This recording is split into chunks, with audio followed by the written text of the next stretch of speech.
Hello, everybody. It's Dr. Rick Wallace dropping in on you this Tuesday morning, hoping that you've gotten your week off to an awesome start.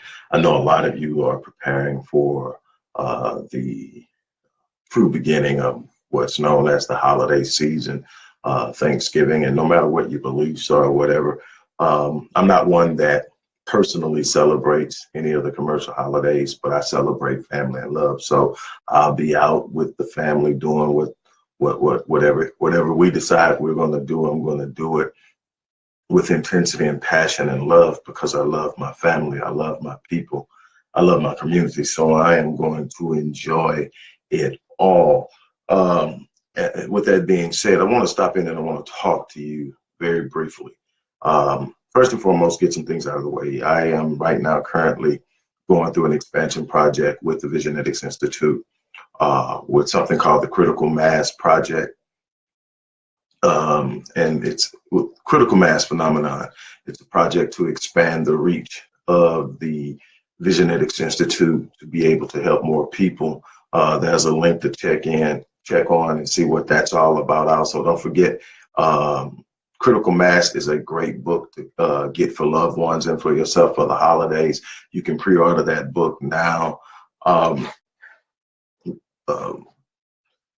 With that being said out of the way, let's talk. I'm going to just sit here and kick it with you for a minute, talk about some things that are extremely important. This morning, I posted something that says, your mind is always eavesdropping on your self-talk. I can't remember where I first read it. I've read it a number of times. It's become a part of my thinking in my own presentation. So I attribute it to unknown. But let's visit that idea. Let's talk about why self-talk is so important. And we're going to be quick about this, but I really want you to pay attention. When I deal with my clients, when I deal with people, when I'm speaking with people, when someone just walks up to me and says, hey, hey, how do you do this? Why do you do this? Blah, blah, blah. Whatever the situation is, one of the things that I find after talking with people for a very short period of time and just listening, to what they're saying, I find out that a lot of people are being disrupted by their own self-talk. They have an idea or a desire, but the desire and their self-talk, which is directly linked to their belief system, is not in sync. So their self-talk is actually derailing their desire. And so what happens is you have to be aware of that. And why? Because our subconscious mind and our non-conscious brain has the capacity to process somewhere around 4 billion bits of information per second, literally off the chain, crazy. We are only cognizant on a conscious level of about 2,000 of those bits, and we're only consciously interacting with maybe 5 to 10. So what that tells us is that our subconscious mind and our subconscious brain literally dictates the vast majority of our behavior. Over 90% of our behavior is subconsciously driven. And these behaviors are driven by a number of things. Think about all of the things you have to do during the day that you automatically do without thinking.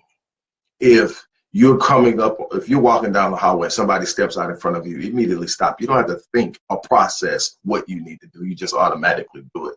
It's conditioned. It's actually a part of your brain that has programmed your your entire neurological mapping that the physicality responds. But it's all connected to the subconscious or the non-conscious brain. Not really want to get into neurology too much, but what I want you to understand is when you are guarding the subconscious, you are now managing your behavior at its core in the most primitive manner. The idea that the subconscious is eavesdropping on your self-talk, those things you say about yourself. Now remember, you're Christians, you got this one for me. Out of the abundance of the heart, the mouth speaks. Now, that's true no matter what your faith belief is. You speak from the deepest recesses of your belief system, which is traditionally called the heart or cardia in the Greek, but actually simply means the deepest recess of the soul, the most driving force of your being. And, you know, when you start talking about that, you're speaking from where you believe. So you're talking and you're speaking. Here's the problem. This thing is cyclical. So when I'm speaking my beliefs, I'm talking about what I perceive as my reality.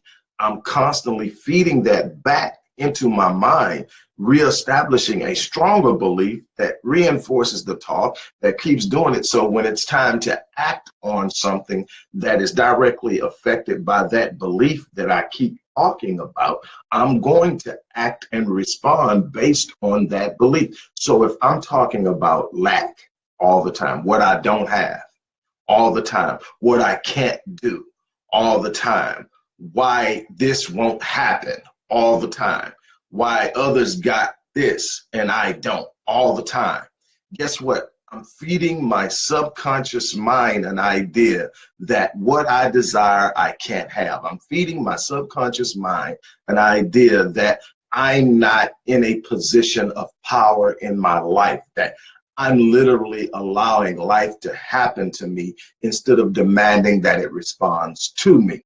And what happens, it goes on. Another way that this has been said is that your mind is like the greatest supercomputer on the planet, along with every other mind. It's the greatest supercomputer on the planet. Your self-talk is the program you're running on your supercomputer. Now, think about it. No matter what computer you get, HP, Lenovo, what's another one? God, okay, ASICs, whatever you get, whatever computer you get, Mac, MacBook, whatever computer you get, it matters absolutely nothing until you decide what system you're running on it and what software you're running on it. The software, the system and the software is going to determine how the computer performs. You can sit up all day and have the best gaming computer, but if you don't have gaming software, you can't run the game. You can only do what the software does. So when you sit up and you look and you say, okay, I've got this unbelievable supercomputer that can literally pinpoint and target anything I want it to do and produce in mass results any type of categorized topic that I want. It can literally find the things that I'm interested in without any effort at all. It's that powerful. And now I'm feeding it nothing but negativity. I'm feeding it nothing but ideas of impotence. I'm feeding it nothing but ideas of helplessness. All of these things that I'm feeding it is basically setting up the software system it's running. It's running on negativity. It's running on lack. It's running on an idea of powerlessness. It's running on this assumption that I have to have someone else do something for me. It's running on the assumption that I don't have the mental capacity to do A, B, C, or D. It's running on the assumption that what I'm telling it is true. It's not going to decipher. That's the unbelievable part about the brain. The brain can go out and find anything positive, or it can go out and find anything negative. It is 100% neutral. It's going to do what you tell it to do. When you look at your brain and you say, okay, my self-talk is the software that my supercomputer is running. Now, let's look at this in an analogous way to how we use our computers. Everybody's using them now. Your brain is Google. Let's just break it down to one element of computer use, the internet, Google. On Google, you can find almost anything you're looking for if you know the proper keywords to enter. Now, you can sit up and enter into Google.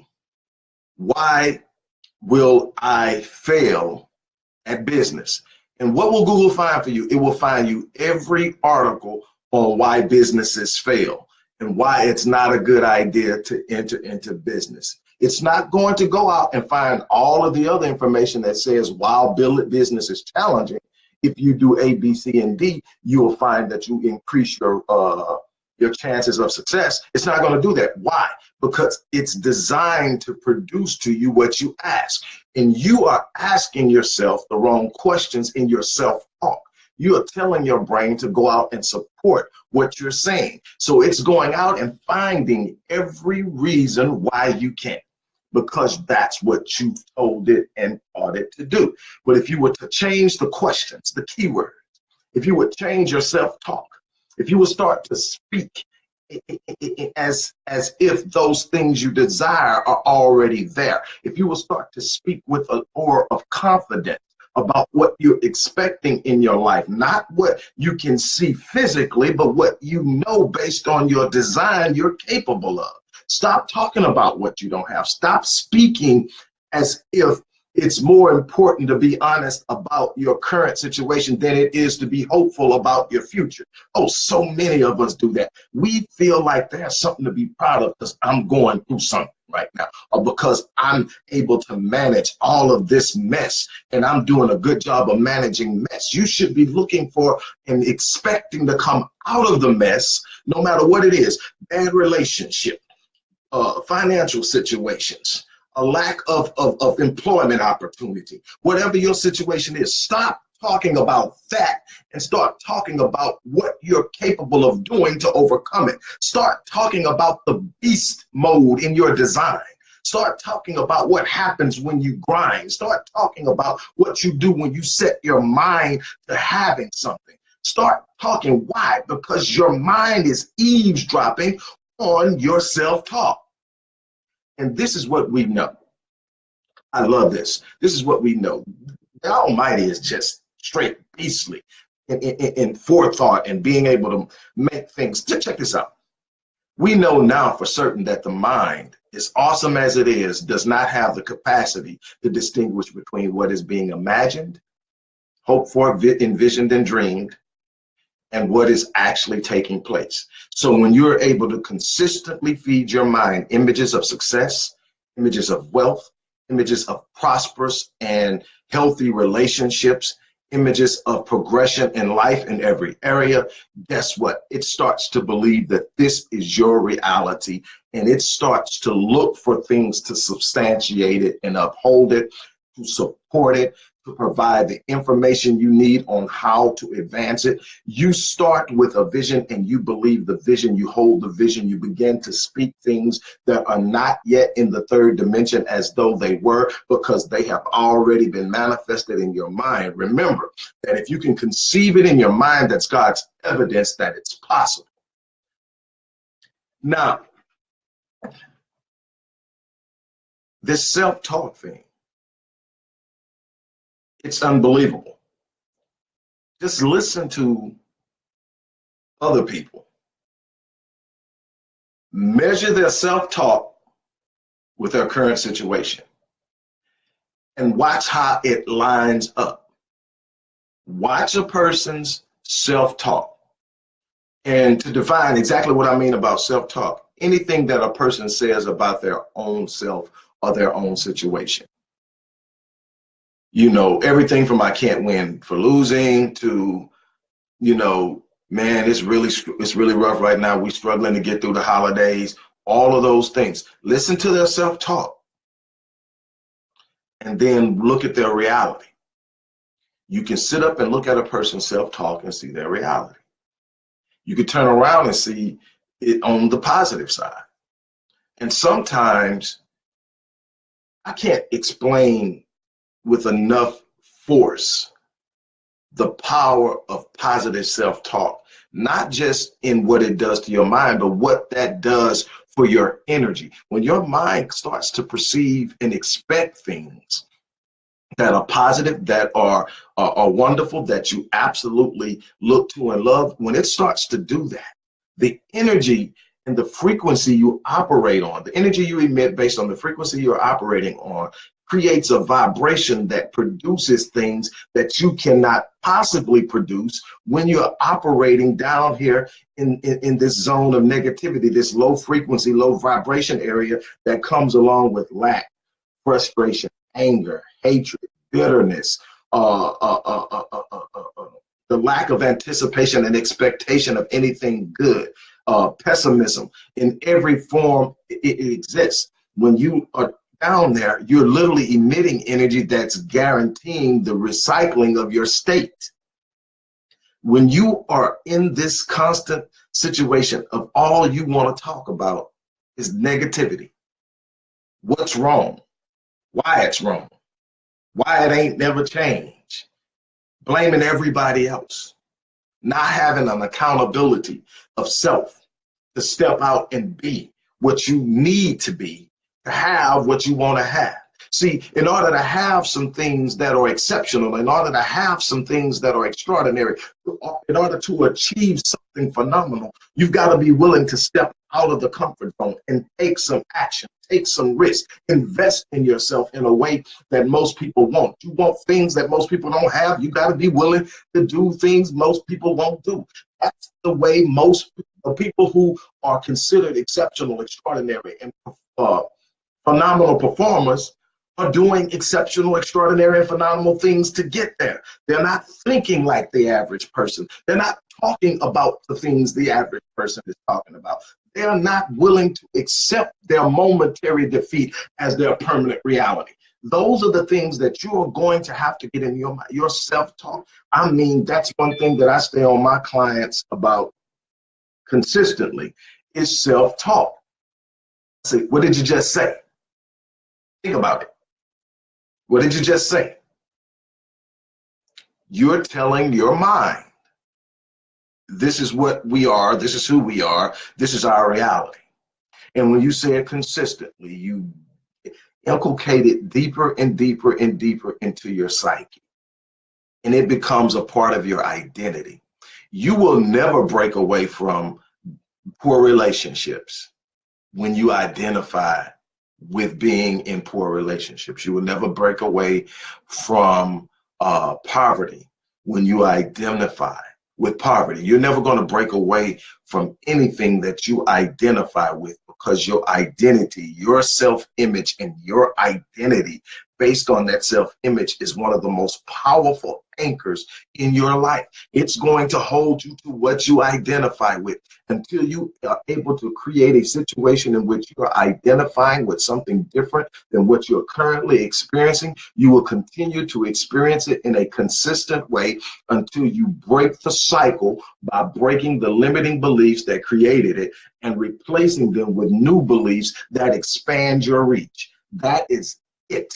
You can talk about it, you can sit up and you can look and you can blame and you can do all that you want to do, but until you make a decision that you are going to shift your paradigms, that you are going to arrest limiting beliefs and dismiss them and expel them from your mind, and that you're going to start to adopt beliefs that expand your reach and expand your capacity and exploit your potential, then you're just going to be someone that's sitting there complaining for the rest of your life about where you're at, actually reinforcing where you're at. That's the power of what you speak. That's the power of your self-talk. No, this isn't magic. No, you don't go out and say, I'm here, and then you wake up and you're there. If you've got years and years and years of negative self-talk, you got to think about how deeply that's ingrained into your psyche, into your subconscious, into your non-conscious brain. You got to literally go in and identify the beliefs that create the talk, arrest those beliefs, and purposely replace those beliefs with new beliefs that you engage daily. The more you engage a belief and an idea, the more it becomes inculcated into your mind. The more you say it, the more your mind starts to believe it. I don't care what it is. The more you say it, the more your mind believes it. The problem is with most people, they've been saying a bunch of negative stuff and their mind has really bought into it. So you're going to have to go and arrest that. You're going to have to first train yourself to stop talking negative. Second of all, train yourself to talk positive and speak positive. And another thing that you're going to have to do is be willing to be stared at and side-eyed. Why? Because some of the things that you need to be talking about and expecting and speaking, those things that you're calling as though calling those things that are not yet, that you're calling as they are, as if they were, are going to make some people look at you, because they're trying to judge you based on where you're at and where you come from. But if you want to call things that are not as though they were, you got to call it no matter what. And you got to be willing to make some people uncomfortable. You got to be willing to sit up and say what you feel and speak what you feel. You've also got to be willing to arrest any assault of your thoughts and your ideas and your expectations and your anticipations. When you speak about something and somebody comes in and tries to tell you to be realistic, somebody comes in and says that maybe you need to think about that, or you think, are you serious? You know, you ain't never did that before. You know what? You know how many people fail at that when they try? You know that, man. You don't come from that kind of stock, man. You know, you got to have some inside connection to make that. All of the things that go, arrest it immediately. Stop it. Don't. That comes a point in time in your life when being politically correct and being polite is not the option. It's not the way to go. Sometimes you've got to be stern. Sometimes you've got to be straightforward. And when it comes to defending your vision, when it comes to standing up and saying, you know what, this is who I am. When anything moves against it, you arrest it. You speak boldly and stand firm. You don't have to be nasty with someone, but you check them immediately. Look, this is not how we talk around here. Look, this is not what's going on. If you don't believe it, then just stay over there. But what I'm talking about now is who I am. It's what I'm becoming. You don't have to see it yet. I already see it. It's not your vision. It's my vision. We've got to learn how to guard our visions.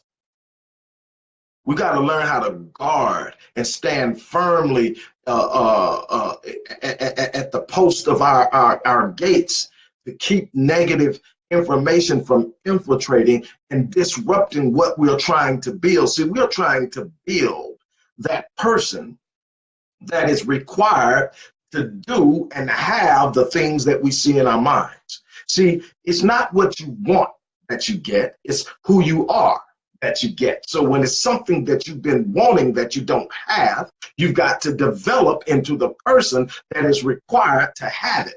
That's called growth. And that's how you move into things, is intentionally growing, understanding your weakness, being honest about your weaknesses, and growing your weaknesses. What we like to do is find an area that we're pretty good and decent in and ride it till the wheels fall off. We never want to deal with the discomfort of not knowing something, the discomfort of not truly being at the top of the game or the smartest in the room. We don't want to walk into a room where we're starting over because everybody in the room knows more about what we're trying to learn than we do. We don't like that, but that's how you grow. You constantly walk into rooms that you don't know what's happening. You constantly walk into the rooms that you are not the beast in the room. See, it's good to be the beast in the room. That means you help others grow. That's what you do when you're the beast in the room. But if you're never entering into rooms where you are not the beast, that someone else in the room is the beast, you can't grow. You can't grow thinking you know it all. You can't grow thinking you got it all figured out. But when you challenge yourself to go into rooms that make you uncomfortable, that's where you expand your reach. That's where you become that person that is capable of doing the things you want, having the things you want, making the impact that you want. Guard yourself. Talk, people. Guard how you think. I can tell people that I've never met in person that not only guard their talk, but have trained their children to guard theirs. You see it in the children's performance. You see it in what the children expect of themselves. You see it in academia. You see it in sports. You see it in social adjustment. You see it in all of these different areas. And it comes from a simple understanding of we don't speak things we don't want to identify with. We acknowledge our weaknesses. We acknowledge that right now I have a current situation, but we don't allow ourselves to become frenetic and unglued because we're in a particular situation that's temporal. We understand that if we anchor ourselves in an understanding and a knowledge of who we are at the core, that if we anchor ourselves, this hardship will not destroy me. This difficulty will not destroy me. This pain will not break me, because I know who I am. I understand I'm built for this. And because I understand I'm built for this, I understand that this moment of difficulty will actually shape me, build me, increase my strength, increase my capacity, increase my knowledge, take me to a place that I don't currently exist, and set me on a platform I have not yet experienced and exploited, and push me forward. But if I look at it as being something, like I said, one of the most powerful things I ever heard was Quincy Jones, when talking about how he's managed all these difficulties being a black man in the world in the time that he grew up, and all the problems. And the guy kept using the word problems. And Quincy says, well, first of all, I don't have problems. And the guy was like, come on, Quincy, come on. You know, everybody has problems. And, you know, and I'm thinking to myself, okay, where you going with this, Quincy? And Quincy says, I don't have problems, I have puzzles. See, that's a person that understands that no matter what comes, that if they focus, if they stay centered, if they look at it, there's not only a solution, there's a purpose for the problem that develops them. When you have to come up with a solution to something, you expand your reach, you expand your knowledge, you expand your capacity. You use what's known as lateral thought, you know, thinking outside of the constricts of what people tell you is possible, you know, thinking outside the box. So you start to think laterally, you start to move outside of the constrict of what other people say is acceptable, what other people say is possible. And you start to define life, and you start to create rules. One of the things that's going to determine success as we move forward in a global economy is innovative strategy. What does that mean? That means when you are able to be in an industry and you are able to literally change and dictate how you compete in that industry, when you change the game based on how you compete, when you take what you do to a level that you now change how you compete in the industry, that's innovative strategy, and it will set the tone and it will create the longevity that you desire. But it's called thinking outside of the box, looking at what is currently being done and deciding that it can be done differently, it can be done better, and it can be done in a more expansive way. That's how you change the game and you solidify yourself. And this happens in every area of life. Examine your situation in your marriage. You're struggling in your marriage. You're looking at it. You're trying to view marriage and perceive your marriage and your relationship with your spouse from through the lens or the paradigm of what's created in social culture today. So you may be looking for this and looking for that. When I look at, while statistics say that finances are the number one cause of divorce, when I really look into relationships, what I find is the number one cause of disharmony in relationships is unrealistic or unexplained expectations. What you come into a relationship expecting versus what can be presented and produced over the long term. First of all, you come in expecting that honeymoon phase to last forever. It doesn't. And then you get discombobulated because that feeling is gone, and now you're having to deal with the reality of commitment. And see, commitment isn't based on feeling.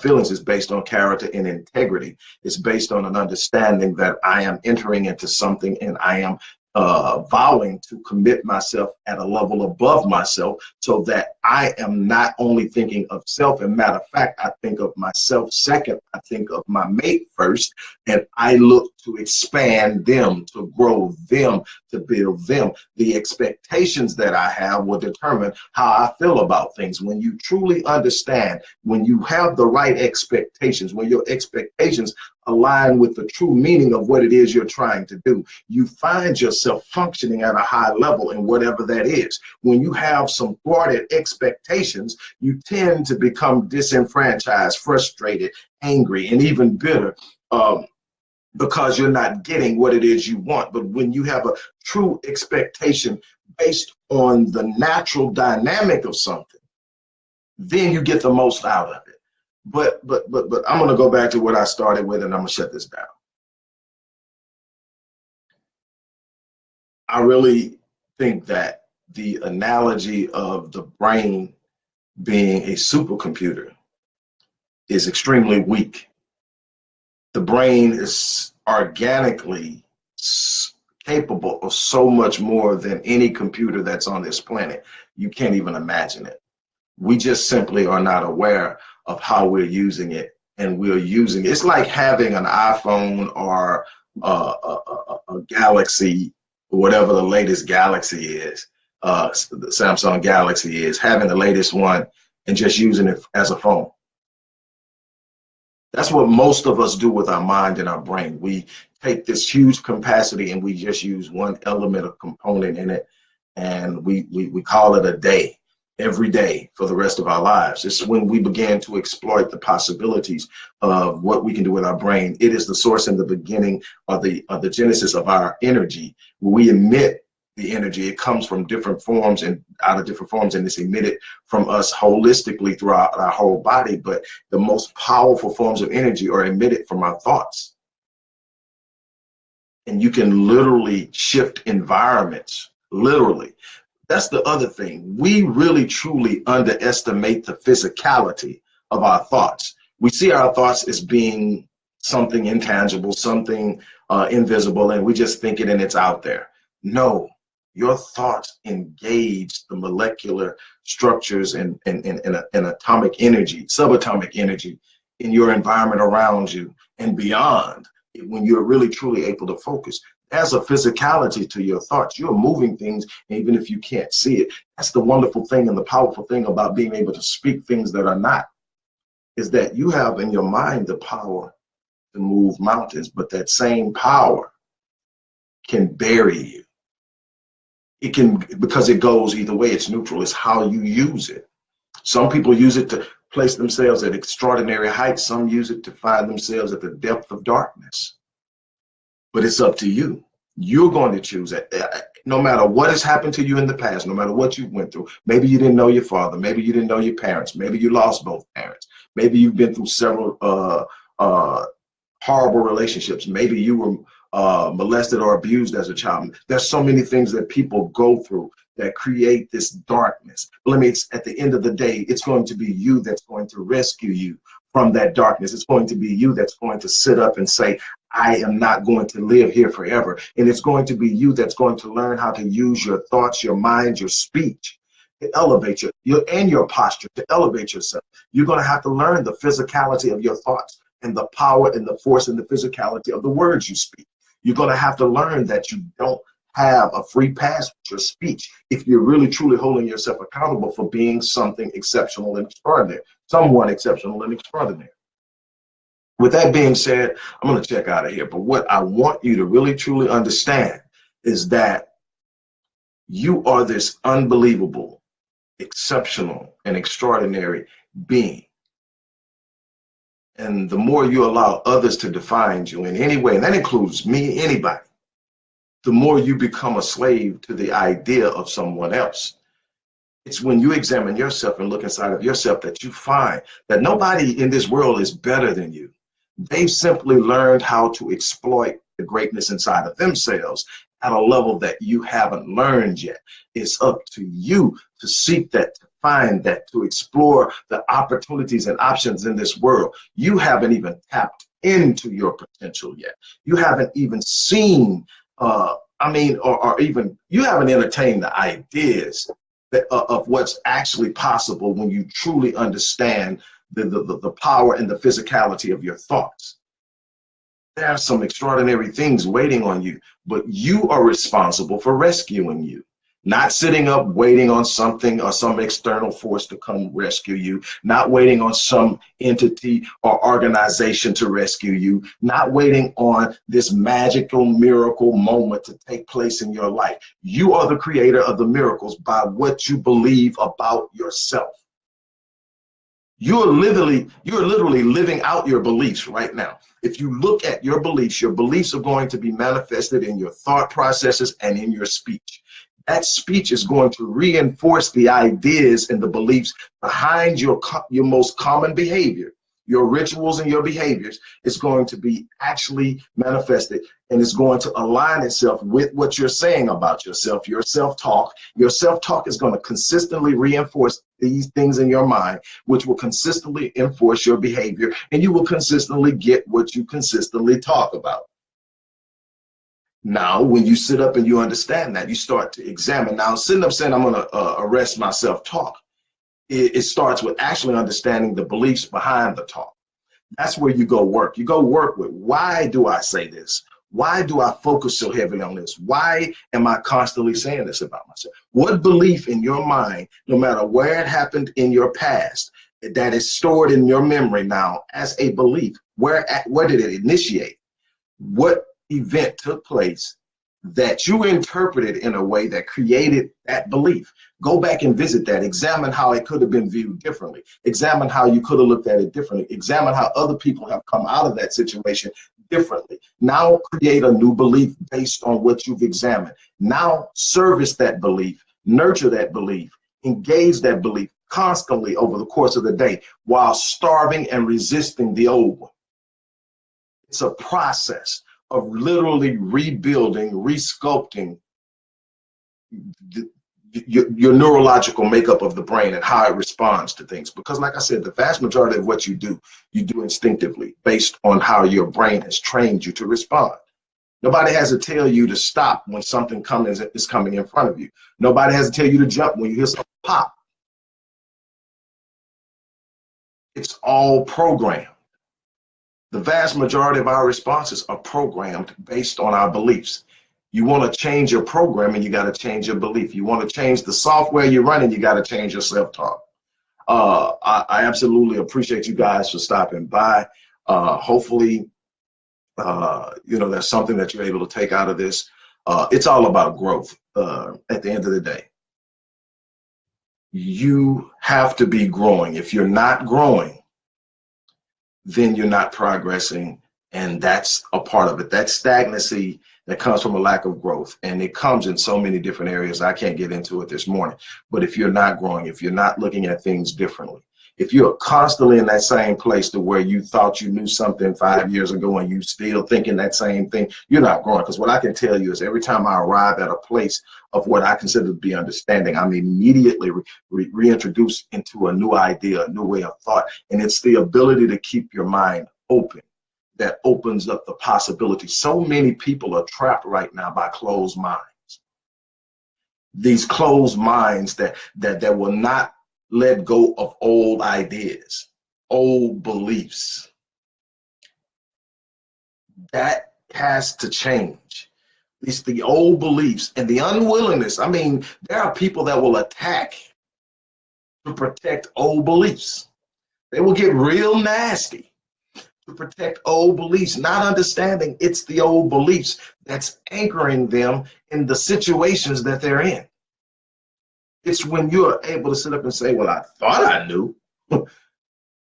And then, well, maybe it's not just this. Maybe it could be this and this, or maybe this is a graduation into this. And you just let life show you and seek it. Seek it constantly. Be aware. Oh, man. Consciousness is the key. And I'm not talking about this consciousness that everybody else is talking about. I'm talking about consciousness in the sense of everything around you has a consciousness. Everything has energy. Everything's emitting energy. When you want something, find the frequency it's on and resonate with that frequency by matching it. And when you match a frequency of something, you draw it to you. It's absolutely going to happen. This isn't philosophy. This isn't wishful thinking. This is physics at its finest. It simply happens. It's going to happen. You are literally attracting to you the energy you're resonating and what you're, the frequency you're on. You're attracting the things that are operating on that same frequency. It's happening, and it's going to continue to happen. It's always happened. It's what it is. So what I'm trying to get at here as I get ready to leave is, you have a great deal of influence on your frequencies through your beliefs, your thoughts. Because when you believe that, even like Quincy Jones, for instance, because he never saw any of his challenges as problems but puzzles, the energy he's able to maintain is a different energy than a person that sees every challenge as a problem. Problems have a tendency of sticking around because you don't believe you can solve them. See, puzzles are made to be solved. So when you look at something as being a puzzle, you know the solution is there. You just got to find it. Completely different energy emitted by the thought, the belief, philosophy, the idea. You've got to be willing to really take on the challenge of becoming better. And that's a constant thing. It's daily with me getting up and saying, okay, while I'm doing this pretty good, this needs work. Man, I'm over here doing this, but this needs work. You've got to be willing, first and most, to be honest with yourself. But don't let what you find in the area of weakness define you. You're defined by the capacity of your design and your willingness to engage it, not by your current realities, your current failures, or your current successes. You're defined by your capacity, which is there for everybody, your willingness to engage it, and the tenacity at which you engage it. It's not the fact that you're in a situation, but how you respond to it. It's not the fact that you learned how to circumvent the struggles or vicissitudes of life. They're coming. It's how you respond to them. So stop letting people define you by where you're at or where you've been or where you've come from.